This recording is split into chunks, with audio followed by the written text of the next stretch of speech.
시작하기 전에 먼저 우리 임원들을 뜻은 감이 있지만 우리 건강한 청해를 위해서 이렇게 공청회를 갖고 잘 준비해서 설립되도록 여러분들이 기도해 주시면 감사합니다.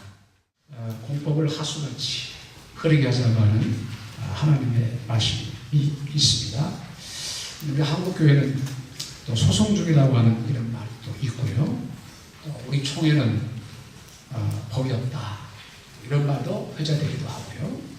또 웃어야 할지 아니면 눈물을 흘려야 할지 우리 교단은 되는 것도 없고 안 되는 것도 없다 이런 말을 하기도 하고 듣기도 합니다.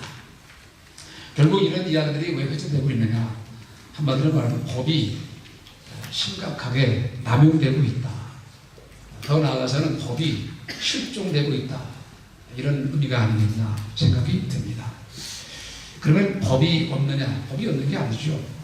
단지 법의 적용에 하자가 있다, 이런 의미가 아니겠습니까? 이 법의 적용에 하자가 있다는 이야기는 결국 법의 해석에 문제가 있다, 이런 의미로 결론이 될 수가 있을 것입니다. 이 법이라고 하는 것은 여기 계신 모든 분들도 다 아시겠지만 대체로 이제 실제법에 명문화되어 있지만 대단히 추상적이죠. 즉 구체성이 많이 결여가 되어 있습니다. 그래서 시행령도 필요하고 또 시행 세치, 각종 또 세밀한 규칙들이 나오기도 합니다. 어쨌든 이 추상적인 법을 잘 해석을 해서 적용을 해서 권리의 실현이 되어야 되는데 이것이 해석이 잘못될 경우 심각한 권리 침해가 이루어지게 되죠. 자, 문제는 이 법을 누가 해석하느냐, 이 법의 그 해석의 권한을 갖고 있는 자를 우리는 유권 해석자라 그렇게 말을 합니다. 그러니까 법의 해석은 유권 해석의 권한을 가진 자만이 할 수가 있습니다. 그런데 일반적으로 유권 해석이라는 의미를 잘못 알고 누구나가 법을 해석하면 그 해석에 권위가 있고 또 자기가 권한이 있는 것으로 그렇게 착각을 하고 있죠. 잠깐 여러분 발표문에 보면 16페이지에 거기 2번 안에 법의 해석의 유권 기관에 의한 법 해석의 남용과 오용의 가능성 문제에 대해서 그 내용에 그런 얘기가 있습니다. 우리 본교단 헌법에 보장된 유권 해석 기관은 총회가 있죠. 그 다음에 재판부, 정치부, 규칙부, 이 정도가 사실상 법을 해석할 수 있는 권한을 가진 기관입니다. 다행스럽게도 이번 이 헌법 설립 준비위원회에 사실은 이 유권 해석의 권한을 주장하고 어떤 의미에서는 자들의 영역을 강력히 침해할 우려가 있다고 생각해서 주장할 수 있는 이 부서가 규칙부나 정치부, 재판부입니다. 이분들이 반대하면 이 설립위원회 운영 자체가 준비가 될 수는 없는데 이 가장 중요하다고 하는 이 유권해석 기관이 이번에 하나가 돼서 우리 총회도 이제는 헌법위원회가 필요할 때가 왔다, 이런 의견이 하나가 된 것은 하나님의 뜻이 있지 않나, 이런 생각을 해보게 됩니다. 잠깐 유권해석의 그 의미를 이건 소개를 좀 해야 될 것 같습니다. 원래 유권해석의 의미는 거기 기록되어 있듯이 국가기관에 의해서 행해지는 구속력이 있는 법의 해석을 의미한다 그랬습니다. 그래서 공권적 해석 또는 강권적 해석이라고도 하죠. 학리적 해석, 즉 물리 해석, 논리 해석에 대응하는 개념입니다. 입법 해석, 행정 해석, 사법 해석으로 구분되는데 특별히 사법 해석에 있어서 법원, 특히 대법원에 의해서 행하여지는 해석으로 판결로서 행해지므로 재판 해석이라고도 합니다. 그런데 무슨 얘기냐면 이 유권 해석이라고 하는 것은 특히 사법적인 차원에서 볼 때는 재판 해석과 연결된다, 이런 의미가 있다 하는 거죠. 그렇기 때문에 법적 분쟁에 있어서 최종적인 구속력을 갖는다는 거죠. 이것이 유권 해석을 가진 자의 권한이며 동시에 그러한 결과물이라고 말씀을 드릴 수 있는 것이죠. 그렇다고 한다면 재판적 성격의 해석을 할 수 있는 유권기관은 엄밀히 말하면 우리 총회 산하에서는 재판부과 총회 외에는 없다, 이렇게 해석할 수가 있는 것입니다. 어쨌든 지금 심각한 문제는 이런 유권 해석을 가진 자들에 의해서 법이 해석이 되고 집행이 되어야 되는데, 불행하게도 그런 권한이 없는 자 혹은 기관에 의해서 이 법 해석이 심각하게 남용되고 오용되고 있다고 하는 이 실정을 아마도 우리 모두가 인정할 수 있지 않을까 하는 생각입니다. 법 해석에 권한이 없는 자들이 누구냐? 대체로 보게 되면 이 사설기관, 언론기관들이 많습니다. 이 사실 사설기관과 언론기관들이 우리 헌법위원회가 세워진다고 하니까 바짝 긴장을 하고 있습니다. 왜 긴장하는지는 모르겠어요. 그런 어떤 사설기관, 언론기관들 혹은 그런 개인들이 바로 유권해석이 없는 자들이 다들로서 법해석을 지금 남용하고 오용하고 있다 하는 것이죠. 물론 그들도 사교를 내놓을 수 있어요. 근데 문제는 무엇이냐면 그것을 가지고 법을 집행하는 자들이 참조하고 인용하는 데 문제가 있다는 것이죠. 그건 뭘 의미하느냐? 유권 해석을 하는 권한을 가진 자조차도 법 해석에 능력이 없다는 거죠. 능력이 결여가 되어 있으니까는 그런 언론기관이나 사설기관의 사견들을 참조하고 때로는 인용하고, 예컨대 이런 경우도 있습니다. 지금 우리 총회 헌법 해설서라고 하는 책들이 이렇게 지금 판매되고 있는데요. 그거 우리 총회에서 유권기관이나 총회에서 발행된 것이 아닙니다. 그런데 어느 책에 보니까 이렇게 해석이 되어 있습니다. 그런데 사실 전문적 해석을 보게 되면 그 해석이 맞지 않은 경우가 많이 있거든요. 그러니까 지금 시중에 다니고 있는 우리 총회의 헌법 해설집이라고 하는 것은 유권 해석의 권한이 있는 자에 의한 해석집이 아닙니다. 그런데 그런 것들을 우리가 참조라고 하는 경우는 혹시 있을 수 있는지는 모르지만 그걸 인용해서 결국 재판을 한다 할 때에 심각한 결과를 초래하는 경우가 있다 하는 것입니다. 그런가 하면 우리 총회 내에 유권 해석의 권한을 가진 자들이 있죠. 당연히 우리 총회 자체가 그런 것이고, 조금 전에 제가 설명을 드린 몇 개의 부서인데, 사실은 총회 내에서도 우리 임원회, 파회 이후의 임원회가 유권 해석의 권한이 있느냐, 지금 이 문제를 놓고 굉장히 심각한 논쟁이 벌어지고 있어요. 그래서 임원회가 권한을 넘어선 침해하는 부분이 너무나 많다. 그래서 계속해서 지금 그 부분에 대해서 막 허리가 상정이 되고 거론되고 있지 않습니까? 이런 임원의 권한이 어디까지나 하는 문제. 또 심지어 나가서는 여기 총회 사무국 직원들 계시지만 사무국 직원들이 참 수고 대단히 많이 하십니다만은 가끔은 사무국 직원한테 시비를 합니다. 그럼 사무국 직원이 대답을 또 해줘야 할 때가 있어요. 그때 사무국 직원이 도대체 어디에 근거해서 또 대답을 해주냐. 그러면 과연 사무국 직원이 유권해서 권한자이냐? 아니냐 이거죠. 우선 기본적으로 법적으로 권한이 없는 자들에 의해서 해석을 받을 경우 이것 또한 문제가 심각해진다. 그러니까 소결로 보게 되면 지금 우리 총회는 법 해석의 그 남용의 춘추 전국시대다. 이렇게 생각이 되어집니다. 시간이 없기 때문에 넘어갑니다만은, 그러면 이제 총회가 법 해석의 최종적인 권위를 가지고 있죠. 당연히 총회가 법 해석의 권위를 가지고 있습니다. 그런데 현재 과거에는 총대가요 100여 명, 200여 명밖에 안 될 때가 있었어요. 그때는 어떠한 재판권을 놓고도 정말 신중하게 시간을 두고 토론하고 법의 적용을 또 검토해보고, 그렇게 해서 재판국에서 재판하는 것도 정말 심각하게 다시 한번 거기서 채용하든지 환부하든지 아니면 특별재판국으로 넘어가게 하든지 이런 결론을 했어요. 그런데 현안 우리 총회는요 1600여 명이 모이는 총회들의 모임으로 구성된 총회입니다. 그러면 우리가 어떤 재판권을 놓고 심사를 할 때에 과연 전문적인 해석이 이룰 수 있겠느냐. 물론 총대라는 것 자체로 유권 해석자가 됩니다. 그러나 몇 회기에 지난 과거를 보게 되면 소위 전문적인 능력도 상당히 결여되어 있는 뿐만이 아니라 또 어떤 결의를 했을 때에 소위 떼법이 주장을 해가지고 잘못된 이 법 집행이 되는 경우가 상당히 적지 않다 하는 것입니다. 이런 면에서 이건 우리가 구조적으로 깊이 연구해 볼 필요가 있다 하는 것입니다. 결론을 좀 내리겠습니다. 시간 관계상 헌법위원회는 이미 타백안에서 20년, 40년 가까이 이미 실행되고 있는 아주 좋은 그런 기관입니다. 총회를 할지라도 그 기본권을 보장하기 위해서 자기 기본권을 다시 주장하기 위해서 그것을 회복할 수 있는 길이 열려야 되는데 우리 총회는 그 길이 제대로 이루어지지 않고 있다고 하는 것이죠.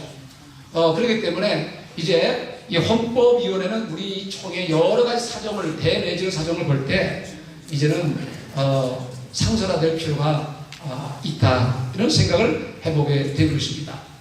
결론적으로 헌법위원회의 필요성은 5가지로 정리하면 첫째는 법의 안정성. 법이 집행될 때 안정성이 있어야 되는데 법이 어떨 때는 이렇게 적용되고 어떨 때는 이렇게 적용되고 심지어 우리 총회는요 수많은 재판을 한 재판국에 판례가 있지만 판례도 정리가 안 되어 있습니다. 판례가 정리되어 있지 않으니까 재판국장이 바뀐다거나 혹은 재판부 내에서도 어떤 정치적인 이해관계를 인해가지고 법이 안정되게 집행되지 않는 제가 지금 재판부 서기입니다. 서기지만은 솔직한 얘기로 정말 여러 가지 많은 생각해 볼 부분이 있다 이런 생각을 많이 갖게 됩니다.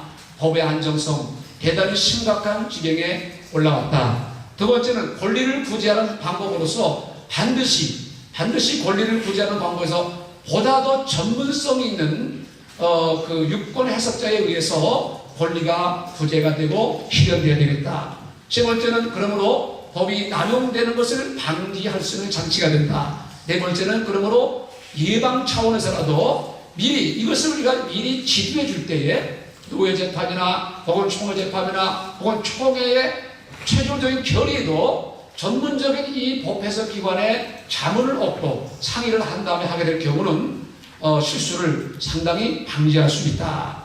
이로 인해서 우리 교단이 대내적으로 커다란 법치주의가 실현되고 그리고 교단이 법적으로도 상당히 발전할 수 있는 계기가 된다 하는 것입니다.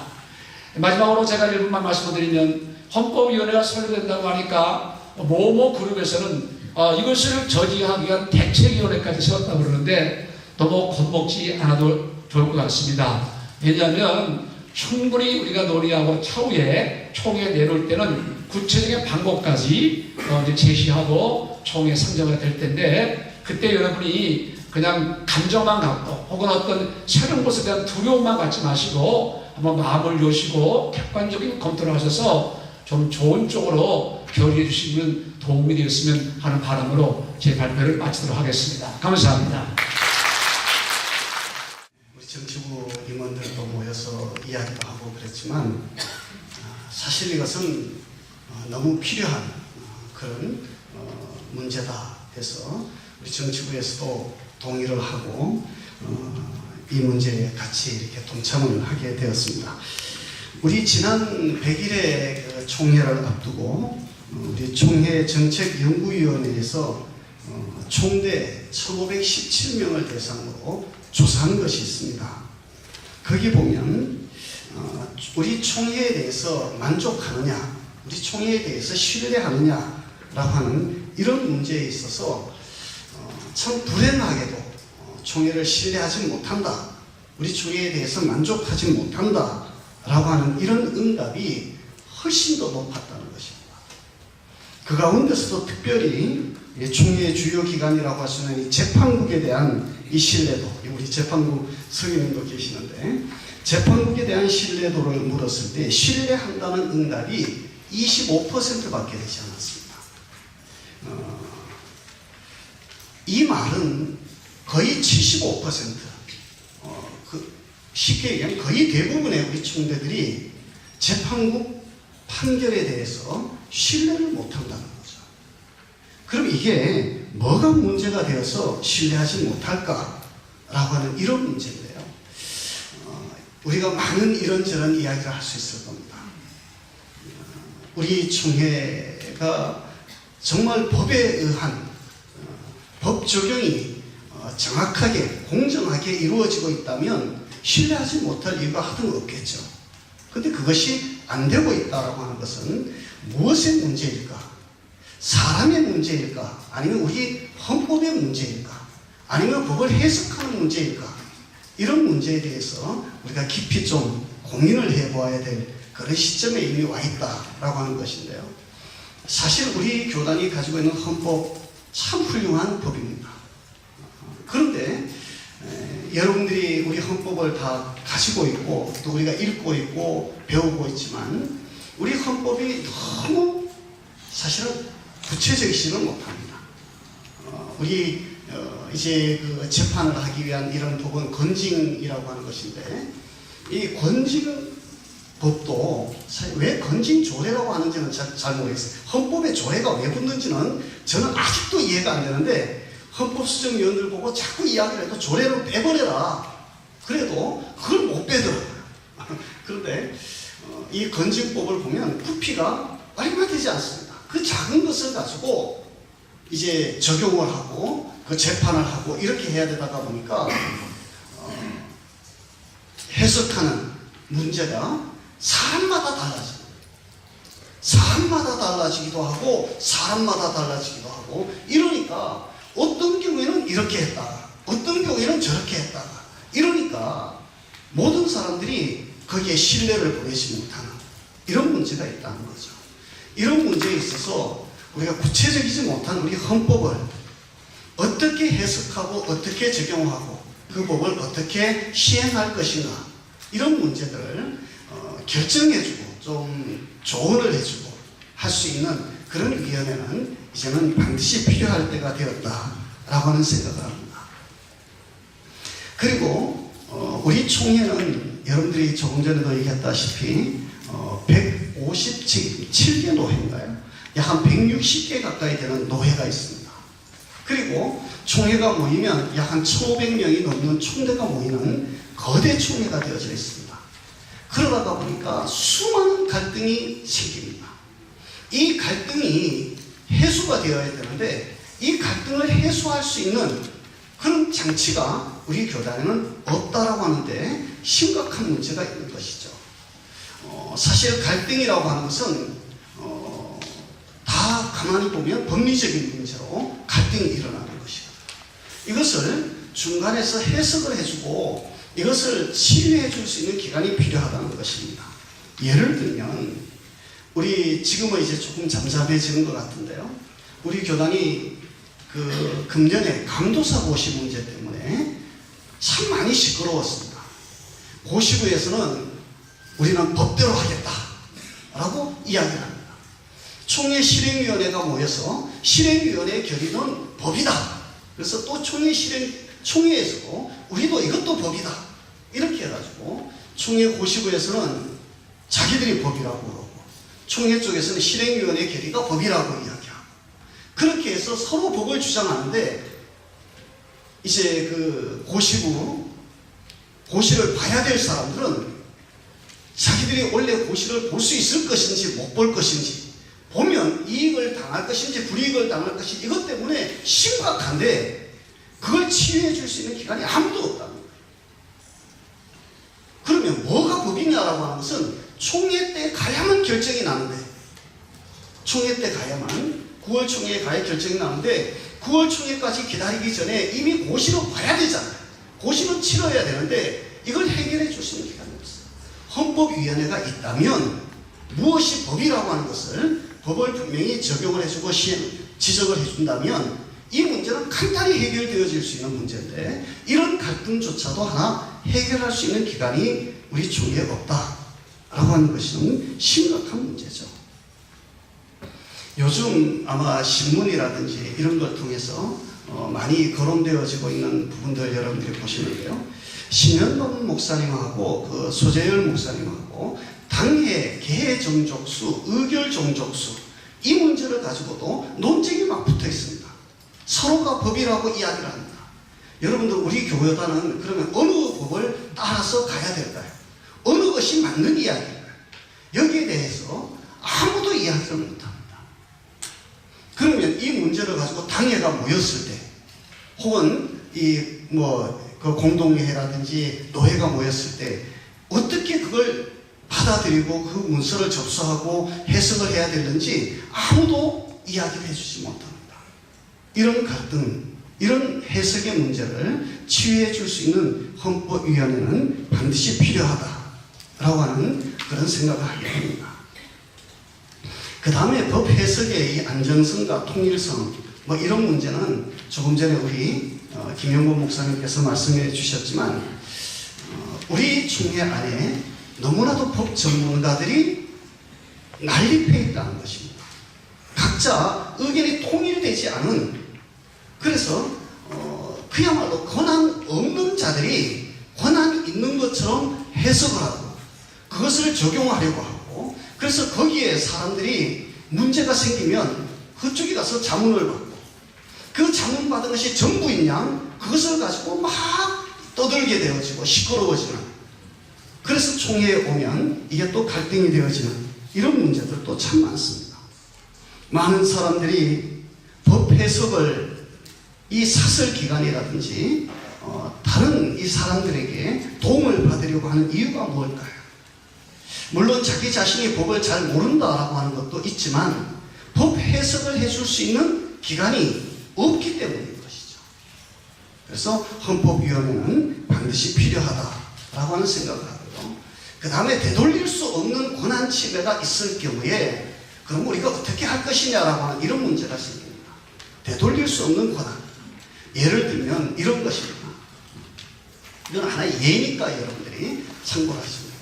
선거관리위원회에서 법을 적용을 해서 후보자들에 대한 이 당락을 결정을 합니다. 그러니까 이 사람이 후보가 될 수 있다 없다를 결정해 주는 거예요. 그런데 그 법 적용이 선거관리위원회에서 그럴 리가 없겠지만 혹시 정실에 매인다든지 아니면 어떤 이건이라든지 아니면 여러 가지 관계로 인해서 이 사람이 분명히 자격이 있음에도 이상한 법을 적용을 해서 자격이 없다. 그래서 그 사람의 후보 자격을 이제 뭐라고 그래요? 탈락을 시키면 이 사람은 어디 가서 자기의 권리를 구제받을 수 있을 거예요. 재판국에다가 소송을 제기하고 뭐 그렇게 해서 하려고 그러면 총회는 다 끝나버렸습니다. 이미 끝난 거예요. 그러고 나면 자기는 권리 침해를 이걸 도저히 구제받을 수 있는 기간이 없다는 것이죠. 그럴 때 헌법위원회가 있으면 이 법 적용이 나한테 적용된 이 법이 이게 바르게 적용되었느냐라고 하는 것을 질의하고 거기서 답을 줄 수가 있죠. 이런 부분들이 굉장히 중요한 부분이다라고 하는 그런 생각을 하게 되었습니다. 시간이 너무 많이 가네요. 우리 헌법의 발전적 개성을 위해서도 필요하다고 그러는데요. 우리 헌법위원회가 헌법 수정을 하게 되어질 때에 사실 축적된 자료가 없어요.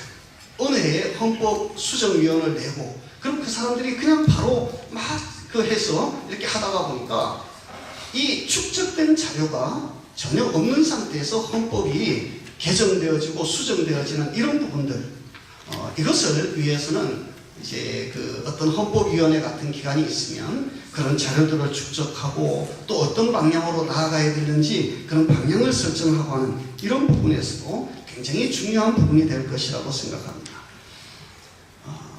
제 얘기는 이제 빨리 마쳐야 될 것 같습니다. 시간이 너무 많이 갔어요.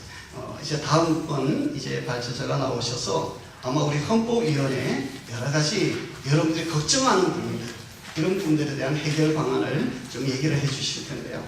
사실 제가 오면서도 그런 얘기를 많이 들었습니다. 헌법위원회가 총회 위에 군림하려고 하는 기관이 아니냐, 뭐 이런 얘기들도 하고 그러는데 헌법위원회가 총회 위에 있을 수는 없습니다.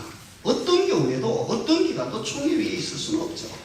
그리고 그런 부분들은 아마 우리 헌법설립준비위원회에서 잘 해서 그래서 규정을 또 규칙을 만들 수 있을 것이라고 생각을 합니다. 헌법위원회는 헌법재판소가 아니라 말 그대로 헌법위원회입니다. 여러분들이 잘 이해해 주시고 좀 잘 이렇게 공감해 주시고 앞으로 도와주시면 좋은 위원회가 설립이 되어지고 그래서 우리 총회에 여러 가지 발전적인 그런 방향으로 나아가는 데 있어서 중요한 역할을 하게 될 것이라고 저는 생각을 합니다. 여러분 들어주셔서 감사합니다. 헌법위원회를 설치하게 될 때에 이것이 정말 우리에게 유익한 것인가 그렇지 않은가 이것이 중요합니다. 우리에게 많은 유익이 있다고 말하게 되긴 하지만 실제로 위험성도 적지 않은 케이스입니다. 그 위험성을 적절하게 잘 관리 통제하지 못하게 된다면 헌법위원회는 모든 사람이 우려하는 바와 같이 옥상옥이 될 것입니다. 헌법위원회는 상설기구가 되어서 이제 설치 운영되게 될 텐데 헌법과 관련된 사항들이 상설적으로 항상 헌법위원회에 해설이 요청되고 또 적용에 관련된 부분에 대하여서 청원이 끊임없이 이어지게 되면 결국은 총회는 유명무실한 것이 될 우려가 있게 됩니다. 왜냐하면 총회는 1년에 한 번 모이게 될 때에 헌법 관련된 부분에 대해서 헌의안이 상정되고 상정된 헌의안을 바탕으로 해서 총회로 그것에 대해서 적절한 해석을 내놓게 되는 과정을 띠게 되는데 중간에 헌법위원회가 다 인터셉트 해가지고 그 안에서 모든 것을 다 해결해버리면 총회는 유명무실한 것이 되고 헌법위원회가 정말 옥상으로 총회보다 더 총회의 강력한 기구가 될 수 있는 것이죠. 그러면 권력 남용에 대한 우려 때문에 헌법위원회를 만든다고 했는데 실제는 더 무서운 권력 남용 기관이 되어버릴 수 있게 되고 총회 전체를 정치판으로 만들어버릴 수 있는 핵심적인 아주 위험한 그런 기구가 될 수 있다는 사실입니다. 저는 오늘 이 헌법위원회 설치 우려에 대해서 좀 이야기를 해보려고 합니다. 4.1번에 부서간 고유 권한에 대한 침해 우려가 있습니다. 총회는 여러 상비부들과 위원회들이 총회로부터 위임받은 사항을 적절하게 섬겨 그것을 해결함으로 시행해감으로 총회 전체의 법 질서를 세워가게 되어 있습니다. 헌법 해석과 관련된 부분은 정치부로 보내서 정치부의 전문가들이 그 부분에 대해서 적절한 해석안을 내고 총회 현장에 내놓습니다. 그래서 총회가 그것을 받게 되면 총회 결의로 그리고 그것은 합당한 헌법 해석으로 유권 해석으로 받아들여지게 됩니다. 규칙과 관련된 부분에서도 총회 헌법이 규칙과 관련된 부분에 적용되어서 규칙의 적절한 반영이 어떻게 이루어졌는지에 관해서 규칙부로 넘어오게 되면 규칙부에서 그것과 관련된 사항들을 점검하고 심의해서 헌법과 규칙에 적절하도록 모든 것이 운영되도록 정리하고 그것이 이제 총회 현장에 보고되면 총회가 그것을 결의해서 그래서 그것을 헌법적 해석으로 받아들이게 되죠. 재판국의 상황도 마찬가지입니다. 재판국에서 재판 판결하였다 그래서 그 자체가 유권 해석이 되지 않습니다. 예심 판결에 끝나죠. 그래서 총회 현장에 다시 보고하면 그 판결에 대한 보고가 총회에서 받아들여졌을 때 그때 그것이 유권 해석으로 됩니다. 이렇게 되는 것이 총회 현재의 법을 해석하는 기준이고 원리이죠. 그런데 이 헌법위원회가 설립되어지게 되면 이 헌법위원회는 상설기구로서 여러 가지 헌법에 관련된 소원과 또 질의에 대해서 대답하고 결정, 판결하게 될 것입니다. 그러면 정치부로 가야 될 것이 정치부로 가지 못하고 헌법위원회에서 처리하고 규칙부로 가야 될 것이 규칙부로 못 가고 헌법위원회에서 처리해버리고 재판이 진행 중인 상황에 있는 것인데 헌법위원회에서 덜렁 판결해버리고 뭔가를 결정해버리면 재판국에서는 자기들이 해야 할 일이 없어져 버리는 이상한 일들이 생겨나게 되고 각 상비부의 이 고유한 권한을 침해하게 되는 우려가 있게 된다는 겁니다. 이것은 교단의 헌법 질서 전체를 어지럽히는 매우 심각한 일이 될 수 있다는 사실이죠. 그래서 아마 지금 헌법위원회 설치에 대해서 걱정하는 분들이 이런 부분을 걱정하고 있을 것이라고 여겨집니다. 두 번째, 4.2번 교권주의의 용인과 권력 오원남용의 우려. 우리가 지금 교권주의화 되어 있는 것에 대하여 문제를 제기하고 헌법위원회 설치를 말하고 있습니다.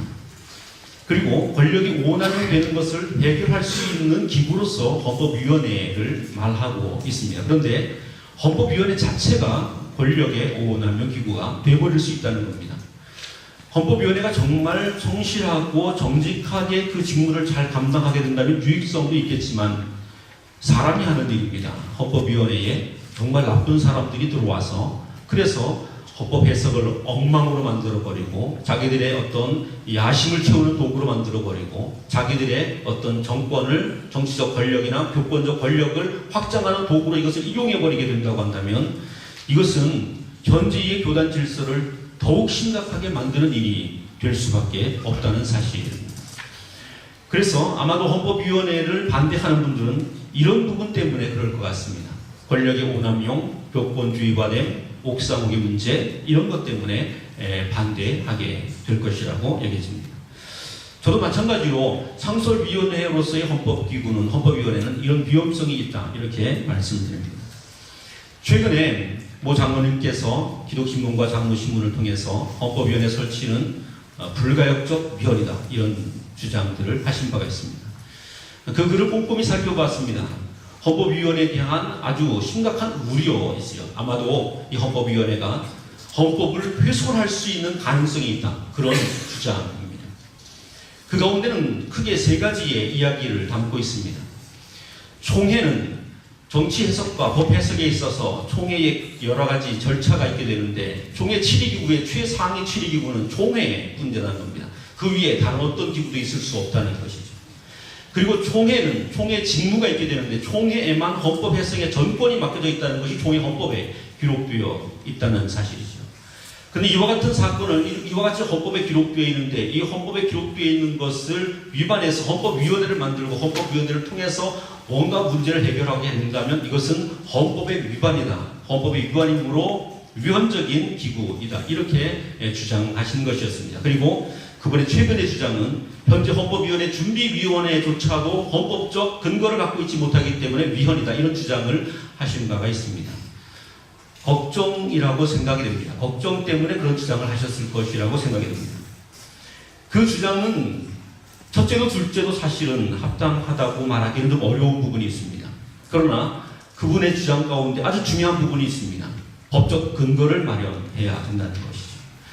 그래서 헌법위원회는 아마도 헌법위원회 준비위원회는 이것에 대한 적절한 근거를 마련하고 그 대책을 준비해 가야 적절한 헌법위원회가 진행될 수 있을 것이라 이렇게 여겨집니다.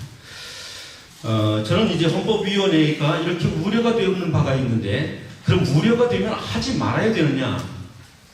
우려가 되면 하지 않으면 되는 방법도 있습니다만 우려가 됨에도 불구하고 해야 하는 당위성은 너무나 크게 있기 때문에 그 당위성을 해결하기 위한 방법으로 헌법위원회가 존재해야 한다면 위험성은 철저하게 차단하고 그리고 그 위험성을 차단한 채 헌법위원회가 더 효과적으로 효율적으로 그 기능을 발휘할 수 있도록 만들어가면 된다 이렇게 여겨집니다.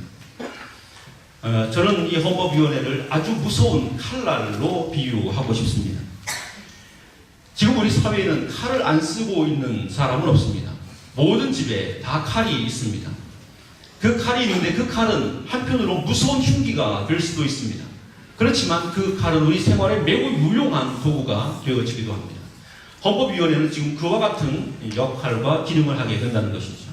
조금 전에 말씀드렸던 우려에 대한 이야기는 그 칼이 잘못 사용되게 됐을 때에 심각한 우려가 있게 된다는 이야기이고 잘 사용되면 적절할 것인데 그러면 잘 사용되려고 하면 어떤 안전장치가 필요하겠느냐 그 장치를 잘 마련해주면 헌법위원회는 정말 우리에게 꼭 필요하고 적절하고 효율적으로 우리 교단을 복되게 하는 좋은 기구가 될 수 있을 것이라 보여지는 것이죠. 41페이지입니다. 첫 번째 5의 1 헌법위원회 겸직금지 및 중립성 유지에 관련된 내용들을 명확하게 법제화해 두게 되면 헌법위원회가 위험성을 갖게 되는 부분을 최소화시킬 수 있을 것입니다. 헌법위원회가 교권주의로 발전하는 것이 위험하다고 이야기했습니다. 그러면 교권을 갖게 된다는 것은 교단 내 여러 권력을 독식하게 되는 것이고 그 권력을 집중시켜 가는 것입니다. 그런데 권력을 집중하지 못하게 하는 법적 장치를 마련해서 헌법위원이 되는 사람은 겸직을 하지 못하게 한다면 그러면 헌법위원으로서의 헌법을 해석하게 될 때에 그 헌법의 해석의 원리를 따라서만 해석해 갈 수 있게 된다는 거죠. 그리고 이 해석이 어떤 정치적인 압력이나 어떤 권력의 압력에 의해서 휘둘리지 않을 수 있도록 중립성의 의무를 그들에게 맡겨주고 그 의무를 수행할 수 있도록 해가기만 한다면 그러면 헌법위원회가 변질되거나 오용될 위험성을 줄일 수 있다는 겁니다. 두 번째 5의 2번 헌법위원회 전문성을 강조한 자격 요건을 준비해 두는 것입니다. 법적으로 헌법위원이 어떤 사람이 될 수 있는가에 대한 자격 요건을 명확하게 하는데 특별히 헌법과 법률에 관해서 전문성을 가진 분들이 헌법위원이 될 수 있도록 법적 장치를 마련해 두게 되면, 안전장치를 마련해 두게 되면 헌법의 오남용이나 잘못 해석하게 되는 일들이 줄어들 수 있게 된다는 사실이죠. 여기에서 헌법의 전문성이라고, 헌법위원회 전문성이라는 것은 헌법이 갖고 있는 독특한 특징이 있는데 그 특징을 잘 살려낼 수 있는 전문성을 의미합니다. 헌법이 가지고 있는 특징은 한편으로는 법리적 특징이 있습니다. 그래서 법적 지식과 지혜가 필요합니다. 또 한편으로 헌법이라는 것은 세상의 법과 달라서 신학을 근거와 바탕으로 하고 있습니다. 그래서 신학적 전문성이 여기에 필요합니다. 이 헌법은 동시에 교단의 정치와 관련된 부분이 있기 때문에 정치적 전문성이라고 하는 부분들이 함께 필요하다는 것이죠. 이런 제 분야의 전문성들을 가진 사람들이 어떤 사람인가에 대한 판단 기준을 헌법위원회 준비위원회가 잘 마련해서 그것을 법조화하게 된다면, 그러면 그 자격 요건에 합당한 사람들만이 헌법위원이 되어서 그 헌법위원으로서의 기능을 감당하게 될 때에 헌법위원회가 위험성, 권력 남용의 기구로 흘러가게 되는 것을 사전에 잘 차단하고 방지할 수 있게 된다는 말입니다. 42페이지 5의 3번. 헌법위원회 역할을 제한하게 되는 것입니다. 헌법위원회라 그래서 모든 법에 대해서 함부로 재단하고 판단할 수 있도록 권한을 방기해버리게 되면 헌법위원회는 정말 무섭고 위험한 기구가 될 것입니다. 그런데 헌법위원회에 대해서 어떠한 부분에 해당되는 것만 판단할 수 있고 처리할 수 있도록 거기에 대한 제한 규정을 명확하게 설정해 두게 되면, 그러면 헌법위원회가 권력을 남용하는 것으로 흘러가지 않을 수 있게 된다는 거죠. 그 가운데 첫 번째가 직무 내용을 구체화하고 하는데 각 7회 부서의 고유 권한을 침해하지 못하도록 하는 내용이 필요하다는 겁니다. 총회 정치부가 감당하게 되는 기본적인 역할이 있는데 그것을 침해하지 못하게 해야 하고, 재판국이 감당하는 기능이 있게 되는데 그 기능을 침해하지 못하게 해야 하는 겁니다. 헌법위원회 고유한 영역을 별도로 정리해서 그것만을 감당하게 한다면, 그러면 헌법위원회는 위험하지 않을 수 있다는 사실이죠. 5의 3비 2번입니다. 권한 있는 자의 소원이나 질의, 요청에 대해서만 판단하게 되는 것입니다. 권한 있는 자의 질의, 소원, 요청입니다. 권한 있다고 하는 건 이 질문을 헌법위원회에 질문할 수 있는 권한 있는 자, 그 사람만 질문한다는 거죠. 가령 노예의 어떤 여러 가지 일들이 생기게 돼서 거기에 행정 절차를 진행해 가야 합니다. 행정 절차 또는 법적 절차를 진행해 가야 되는 일인데 그 법적 절차를 진행함에 있어서 노회가 7위기관이지만 잘 법리를 모를 수가 있습니다. 법리를 잘 모르게 되면, 그러면 임의로 그 행정 절차를 처리해 갔다가 후에 이것이 엄청난 소송으로 휘말려서 노회도 총회도 부끄러움을 당하게 되는 일들이 종종 발생하게 되죠. 그렇게 될 때 이 법적 절차를 어떻게 진행해 가야 되는지를 물을 수 있는 권한은 누구에게 있겠습니까? 아무에게나 있는 것이 아니고 7위회에 있는 것이죠. 노회만이 그 건에 대해서 질문할 수 있는 권한이 있게 되는 거죠. 다른 어느 누구가 함부로 그것에 대해서 질의하고 그것에 대한 유권 해석을 받겠다고 말하면 안 된다는 겁니다. 그렇게 되면 이것이 헌법위원회가 임의로 아무 것이나 다 판단해서, 그래서 남의 영역을, 다른 7위회를 침범하게 되는, 그 권한을 침해하게 되는 일이 생기게 된다는 사실이죠. 그래서 권한 있는 자의 소원과 질의, 요청, 이것에 해당해서만 헌법위원회가 그것을 접수하고 판단할 수 있도록 해주게 된다면 헌법위원회는 결코 위험하지 않을 수 있다고 하는 사실입니다. 5의 3의 3번. 법적 절차가 진행 중인 사안에 대해서는 판단할 수 없도록 안전장치를 마련해주면 필요합니다. 가령 총회 재판국에 재판이 들어와 있는 사건이 있게 되는데 그 재판이 들어와 있는 사건에 대하여서 헌법위원회가 임의로 이 재판의 판결 법리는 이러하다라고 법 해석을 먼저 던져놓게 되면 재판국은 심각한 문제에 봉착하게 되는 거죠. 자신들이 판단하고 자신들이 법을 적용하고 판단해서 판결해야 되는데 헌법위원회가 덜렁 먼저 판결을 해버려서 재판국이 그 기능을 감당하지 못하게 되고 권한의 침해를 받게 되는 일이 생기게 된다는 겁니다. 노예가 어떤 행정 절차를 진행하고 있는 중인데, 그런데 그 행정 절차에 대해서 헌법위원회가 감노라 배노라 이런 식으로 간섭하는 꼴이 돼버려도 안 된다는 거죠.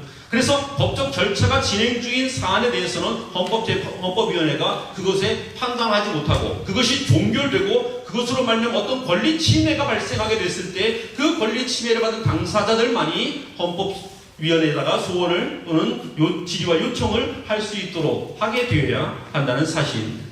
다만 종의 서기가 헌의안을 처리하는 데 있어서 그것을 처리하지 아니하고 해태함으로 처리를 미루어두고 흔히 깔고 앉아서 그것을 제출하지 않아서 권리 침해가 발생하는 일들이 있습니다. 어떤 절차가 진행되는 동안에 그 정당한 절차를 진행함에 그 절차 진행에 있어서 진행 자체를 해태해서 그 진행 자체를 중단시킴으로 발생하는 일들에 대해서는 헌법위원회에 제소해서 또는 질의해서 그것에 대해서 해결을 받을 수 있도록 하는 장치를 마련해주면 합당한 절차가 진행될 수 있을 것이라고 얘기해줍니다.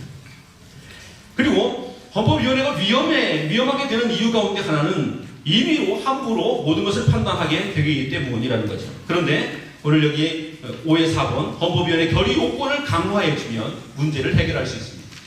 헌법위원회 결의는 총회 결의가 어떤 법적 절차를 위반하는 것일 때도 뭔가 개입할 수 있고, 재판부의 판결에서도 어떤 헌법에 오해된 부분이 있으면 거기에 개입할 수 있게 되는데, 이것이 헌법위원회가 그냥 보여서 과반수 정도로 판단해버리게 된다면 그러면 정말 이 헌법위원회는 옥상옥이 되어버리고 마는 것이죠. 그래서 헌법위원회 판단 요건을, 결의 요건을 3분의 2 혹은 그 이상으로 결의 요건을 강화해주게 된다면 헌법위원회 판단은 나름대로 명분이 있게 되고, 그리고 법 전문가들을 통하여서 이루어지게 되는 판단이기 때문에 교단의 법적 질서를 더욱 건전하게 하는데 아름답게 사용될 수 있을 것이라고 보여집니다. 5의 5번 헌법위원회를 위한 견제장치를 마련하면 헌법위원회는 위험하지 않을 수 있다는 겁니다. 헌법위원들이 임의로 또는 헌법위원회가 임의로 법을 해석함으로 통해서 권력 오남용의 문제가 생기게 됐을 때는 총회가 여기에 대해서 헌법위원을 해임할 수 있도록 또는 헌법위원회에 대해서 그 자격을 중지시킬 수 있도록 하는 그런 제재장치를, 안전장치를 법제화해두게 되면 헌법위원회는 총회보다 옥상옥이 될 수는 없고 항상 총회의 지도를 받으면서 총회를 건전하게 섬길 수 있는 기구가 될 것이라고 얘기해줍니다. 이제 결론을 맺겠습니다. 헌법위원회 설치는 여러 가지 유익이 있습니다. 아니, 우리에게 당장 필요한 부분도 있습니다. 정치부나 규칙부나 재판부에서 판단하지 못하는 아주 중요한 일들을 해갈 수 있는, 또 해야 하는 당위성도 필요성도 우리에게 있습니다. 그럼에도 불구하고 우리에게 이 헌법위원회는 매우 위험한 것일 수도 있습니다. 이것은 무서운 양날의 칼과 같습니다. 우리에게 있는 칼이 우리 가정에서 유용하게 사용되는 것처럼 안전하게만 사용한다면 이 헌법위원회는 정말 우리 교단의 아름답고 귀한 기구가 될 것입니다.